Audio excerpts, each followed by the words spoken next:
Hello and welcome back to another episode of World Tour on Football Manager 2021. It's been a while. I've taken a couple of weeks off from doing the Football Manager videos and you'll see why in a little bit, but our form has been terrible and I just needed a bit of a break from it. I've been putting out some Euros content and some wrestling content as well, so if you've not seen any of those videos, go back and check those out. And if you want to see what's happened so far in the World Tour, then the playlist is on the channel as well for you to look through. So since last episode, things have gone awfully. We are without a win since the opening game of the league season. We've lost 5 out of our last 6 games. So we lost 2-1 against Genoa, 2-0 against Lazio, a friendly loss against Bayern Munich, which doesn't really matter that much, a 3-0 defeat to Inter, a 0-0 draw with Fiorentina, who are one of our rivals, and a 3-0 defeat to Sassuolo. In today's episode, we've got a relegation battle against Perugia, who are currently 19th. We are 18th in Serie A, in the danger zone.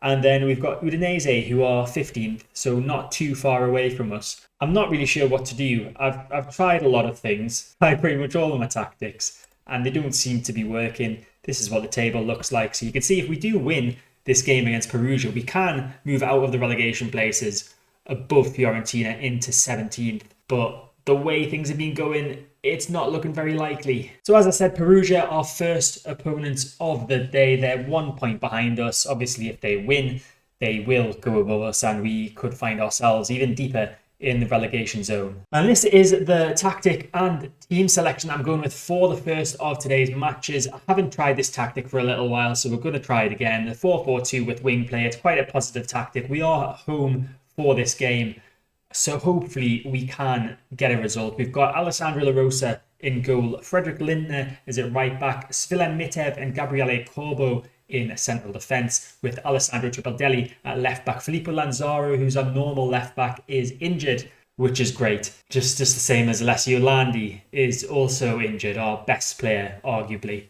At right wing, we've got Adriano Lucidi, deep line playmaker of Matteo Marini and advanced playmaker of Vanni Chili in centre midfield. Then Avelo Christov is at left wing, with Lorenzo Marchi and Emanuele Pecorino up front. Emanuele Pecorino not having goal scoring times at the moment. Seems to be fluffing his chances quite a bit. Okay, I'm feeling positive. This could be the game to change our fortunes around. Perugia are the lowest scorers in the league. I'm not sure where we compare to that this season, but hopefully that means they're not going to score against us, as we get an early opportunity with Pecorino's header, but it's just over the bar in the opening 5 minutes. And as things stand, we are currently out of the relegation zone as we are drawing, and I believe that must somehow take us above Fiorentina, as we've got a free kick and Marini takes it and Marini scores. It's his first goal of the season. Matteo Marini, 1-0 to Spezia.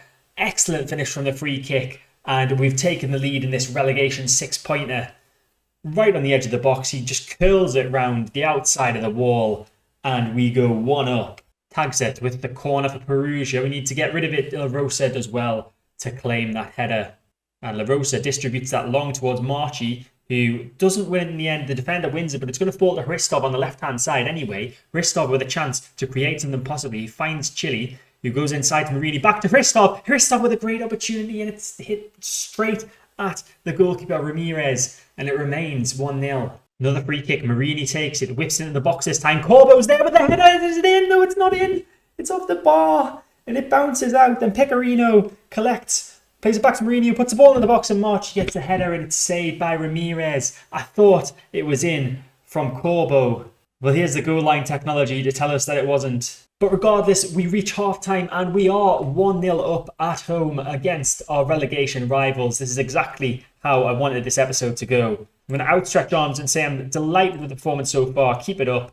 Motivates everyone. Let's have a look at the team talk. Nobody's having a real stinker of a game out there. Hristov's looking a bit nervous, but he is our best left winger that is currently fit, I would quite like to say. Marchi's been playing at left wing a little bit. He's not really done very well there. So we'll leave the team as it is, and we'll stick them out for the second half, and hopefully we can grab a second. But Perugia are coming forward with the ball now. It's Burke heading. Now Barbieri on the right-hand side. We need to defend this. We need to get it clear. He pulls it back to Tagset from the edge of the box. It's Tosti. It's blocked, and Hristov gets that clear, and now we can launch the attack. It's Marchi with the ball. Moving forward. down this left-hand side, gets into the box. Can he get a ball in? He pulls it back to Tripoldelli instead. He gets a ball in. Lucidi's there, but it's headed away by the defender. And now Perugia come away with the ball with Marcus Paulo. It's just end-to-end stuff at the moment. Marcus Paulo running forward with it still for Perugia. He takes a shot, and that's just wide of the goalkeeper's post. Or the team's post. It doesn't just belong to the goalkeeper. It belongs to everyone. I've just realised I've let the game tick away without making any changes. And Perugia could punish me for that here. Barbieri with the ball on the right-hand side. Giovanni. And I think it was blocked by the defender. Mitev there, that opportunity. We're gonna pause things and take a moment to make some changes. So we've got a 6.4 at right back. Frederick Lindner. Not enjoying life out there. So we'll bring on... Well, I don't really want to bring on either of them. They're both looking nervous. We'll leave Lindner on. We're gonna... Oh, what are we gonna do? I was gonna take Christo off, but we don't actually have anyone else that can play in left midfield apart from Tripoldelli. Do we go defensive? So what we're gonna do is we're gonna bring on Nicolo Fagioli. This is a bit of a strange one, but bear with me. Christoph coming off. Fagioli's gonna go into defensive midfield. Tripoldelli's moving up to the wing back role, and we're gonna do this sort of odd looking formation here, and we'll make that change there. So 15 minutes left to survive with this 1-goal lead. Can we do it? It's not looking likely. There's a free kick for Perugia. Ball into the box. Marcus Paulo picks it up on the left-hand side. I thought it was going to be a penalty, but nothing actually happened in the box. Fratesi with the ball in. Bank hit him. And that's wide from him. And we're going to make another change. I've just noticed Lucidi is also looking quite tight out there, the right midfielder. So we're going to move Chile out wide right on a winger support role. And then we'll take Lucidi off, and we've got plenty of options in centre midfield to bring on. And we're going to bring on Philip Clark, former Shamrock Rovers player. He can come on in the advanced playmaker role, and we will see if we can hold out for this victory. I am aware that I have left it on positive mentality, and that could come back to bite me. But we're getting into injury time now, and it's not looking like anything. They've got a chance. Barbieri with the ball in. Fratesi's there. No, not like this. What a save by La Rosa. I don't know how he did that.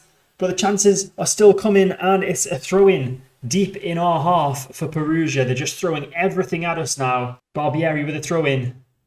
Headed away, but Tosti's going to get it. Is he? No, he's not. And the referee blows for a free kick. Tosti was pushed by Clark. This could be... Well, this is the last opportunity of the game for Perugia to get an equaliser. Ball into the box. Headed away by Lindner. Surely, ref. Come on. Time's up. Surely.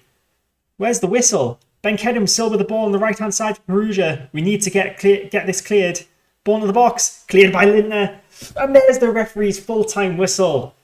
A much-needed win. It's our first win in so many games. It's our first league win in 8 games. And it takes us out of the relegation zone above Fiorentina. That's exactly, as I said earlier, how I wanted this episode to go. Next up, we face Udinese, who are currently 14th. If we beat them... We'll not get too excited, but if we do beat them, we can go above them. We could possibly end up being 13th, but not really because of our bad goal difference. So here we go. It is time for the second of today's 2 matches. It is the away game against Udinese. And like I said, if we win today, we can move ourselves up the table at least 1 position by beating Udinese. But we are going to go with a slightly altered formation today. So we're going with our 4-3-3 counter-attacking formation as we are away from home against Udinese. So La Rosa is still in goal. Lindner, Mitev and Tripoldelli are still in defence. However, Leon King is in for Gabriele Corbo in the centre of defence. Shabalala is in defensive midfield. Marini and Chile in centre midfield. Lucidi's at right wing. Christov at left wing. And Pecorino up front. Lorenzo Marchi drops to the bench for this one. Here we go. Udinese with 2 wins in their last 5. They haven't lost in their last 5 games compared to our poor form of 1 win in the last 5 with 3 defeats and 1 draw. Hopefully we can get back-to-back victories here today. And it looks like there's a bit of a kit clash. I'm not sure which one we are. Where the white kits, they're black kits with a white stripe, but it didn't look like that on the animation. We'll see on a highlight. So first chance of the game, throw in from Lindner on the right-hand side, finds Marini, back to Lindner. Can he get a ball in? Surely he can. He whips it in, but it's cleared by Timber, and it could be a counter-attacking opportunity for Udinese, but they give the ball away to Lindner again, and now Marini's got it in the centre midfield, finds Shabalala. Now Lindner again, seeing a lot of the ball in this highlight. Lucidi, ball in, Pecorino, it's in! Pecorino scored. He's offside. He's offside. He's offside.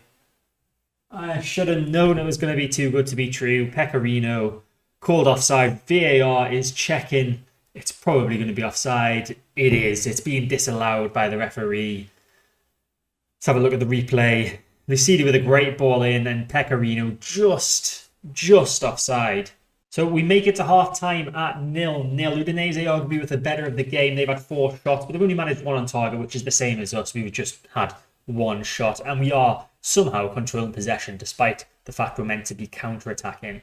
Ratings-wise, Marini and Pecorino are the poor performers so far. Marini's looking motivated, though, so we'll not take him off. Pecorino, however, I am tempted to remove. We've got Marchi on the bench, so we're going to bring him on. We'll keep him in the advanced forward role and see if he can grab a goal for us. As things stand, by the way, we do move up a position above Napoli into 16th place, just temporarily at least, as they play Sampdoria later in the day. But we've got a chance here. Marini with a ball into the box from the free kick. Vitev's back post, it's off the bar, and it's exactly the same as it happened in the last match. Off the bar and out rather than off the bar and in. Free kick for Udinese. Williams with the ball in. La Rosa collects that nicely. Now, can we get on the counter-attack? La Rosa needs to find a Spezia player. He does. He finds Marchi with a brilliant ball out. Marchi's got a lot to do, though. There's 4 men back for Udinese. Marchi's been pulled wide. Flicks it back. Shabalala's there. And Itumeleng Shabalala has got his first goal of the season. And I think that's his first goal for Spezia. Marchi dragged out wide. He had a lot to do when he picked up the ball. There was 4 Udinese players back. He went out wide, as I said. Little flick to Itumeleng Shabalala. The goalkeeper got a hand to it, but it wasn't enough. And Spezia, we are 1-0 up away to Udinese. And things all of a sudden look like they're turning around for the time being, as Udinese have a chance here possibly. It's Williams with the ball, finds Martillario. Now Aristanio looking for Adolfi, but that's intercepted. And Marchi is away again. Lorenzo Marchi, he looks inspired today. Lorenzo Marchi with a chance to score himself, and he does. It's his first goal of the season. Lorenzo Marchi coming off the bench, and he's completely changed the game. Excellent stuff. He's just going past everyone in an Udinese shirt. Marchi picking the ball up in his own half, sprints past the 2 Udinese defenders, and then a beautifully placed finish past the goalkeeper, and he makes it 2-0 to Spezia. And with that second goal, we're going to look at making some changes. Marini still on a 6.3. He's pleased at the moment, but you shouldn't be pleased with a 6.3, pal. We're going to take him off. We don't want to bring on Fagioli on because he's nervous. Toffoli's also nervous. Philip Clark has been worrying about the lack of playing time he's been getting, so we'll bring him on in centre midfield. And I don't think we need to worry about anyone's conditioning or anything else, so we will just make that one change for now, as we have a throw-in on the left-hand side. Chile plays the centre of the clock. Out wide to Triple Deli, the original throw-in taker. Now, Triple Deli trying to beat his man. He does. He gets a ball in. Lucidi, it's a bit too far for him, but he's picked it up on the opposite wing.